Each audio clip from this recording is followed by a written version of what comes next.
you doing, Nancy? I'm doing great. How are you? I'm good, thank you. Yeah, we're good, thank you. Yeah, Where are you, Nancy? I'm in LA, Okay. just the Valley area, Encino. Nice. But I am excited to talk to you about both story. I had a thrill. I love this kind of comedy. It's just so up my alley. I loved Back to Life, so that just tells you, yes, You've I'm a got very good taste then. Very good taste. Very good.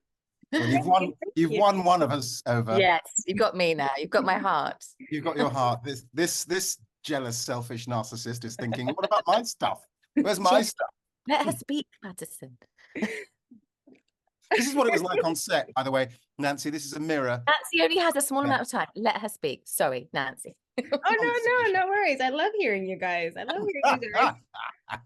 But tell me about this dynamic. You guys were phenomenal, and the communication. Well, as you can see,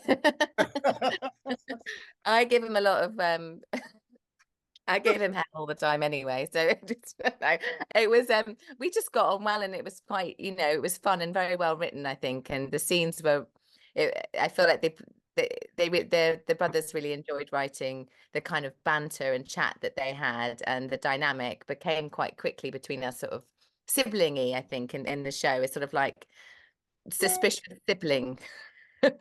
Yeah, I mean, there's the actor's phrase, NAR, no acting required.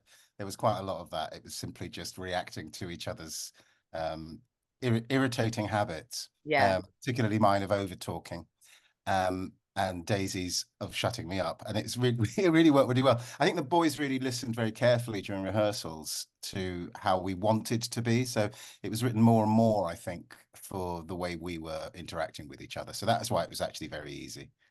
Now, these are two characters that kind of meet at a random time. And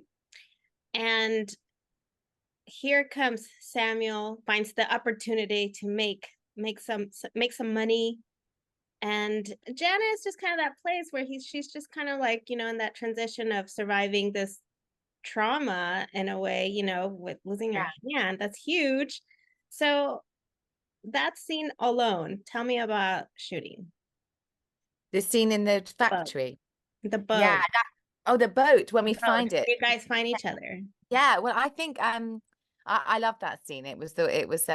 I think it kind of it went through a few incarnations, didn't it? It changed a few times, but I think it's such an important scene because you see these two people, and then you have to believe that they would make this decision. And as you say, we don't quite know what Samuel's motives are at first initially, but we've been with Janet, so we know that she's at the rock bottom and needs this thing. And then the power of Samuel in this moment, this kind of combustion of their energies, means that this catastrophic decision is made.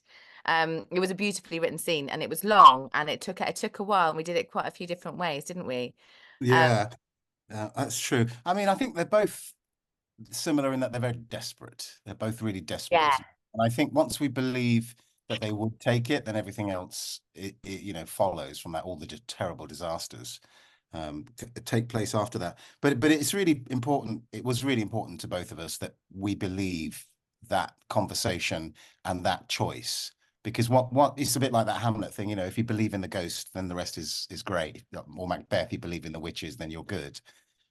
And it was so vital, and they wrote it so well because each of our voices were very different. Mine was very pushy, and let's do it now. And he's a gambler, as you know, and so he's sort of ferociously sort of risk obsessed.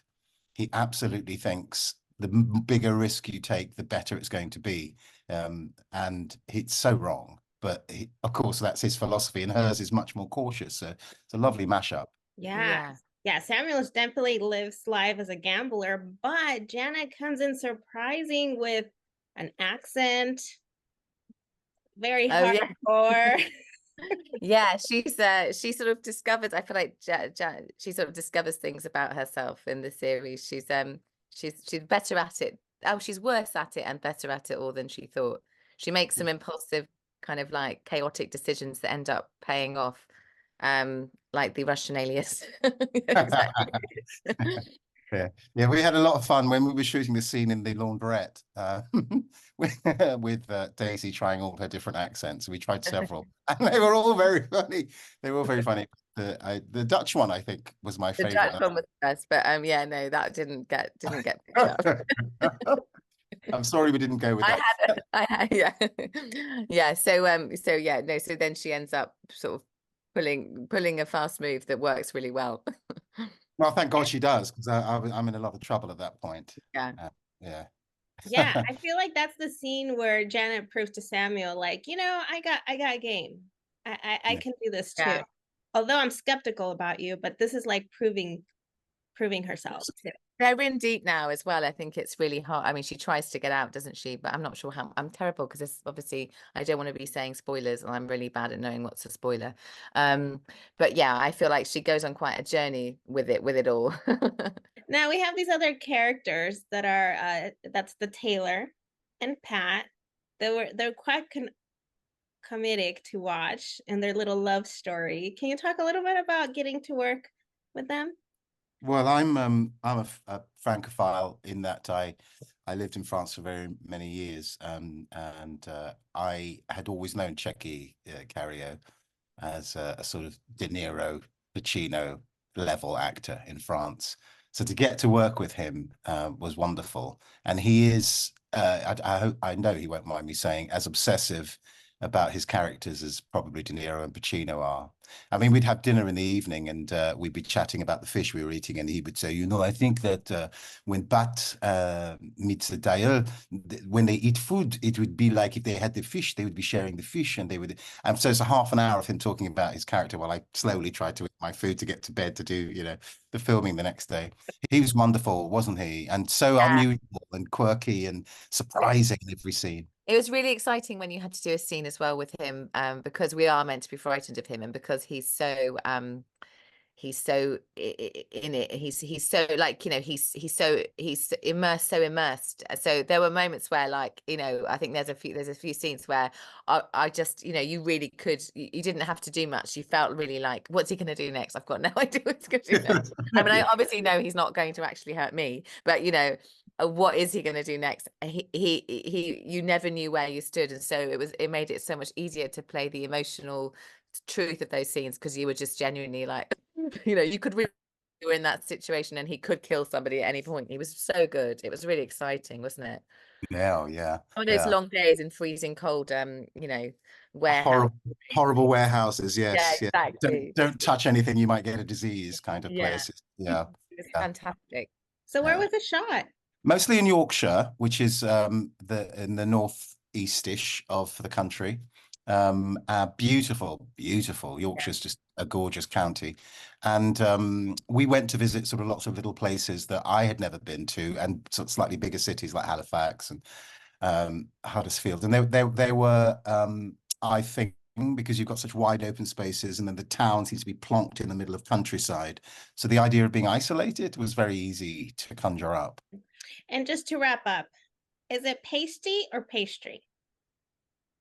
It's pasty. Oh, pasty. Nancy, you got to go back and listen to this thing. I wanted to ask you about the accent. Were you confused about accents? Because there's a northern accent and there's a southern accent, which I do. Yeah. Okay, so it's pasty. It's a pasty, yeah. They're delicious. You must have one. They're very delicious, yeah. Oh, yeah. Well, one day when I go back. Thank you so much. Nice to talk to you, Nancy. Likewise, thank you so much, and congratulations with both story, and people will be able to watch it on March 12th. Well, all of it or some of it. They can choose how to eke it out. Are you kidding me? I have to watch all of it. Yeah, all of it on the day. No, they have to watch all of it, but how they choose to watch all of it is up to them. Yeah, for sure. Well, thank you so much again. Congratulations. Thank you, Nancy.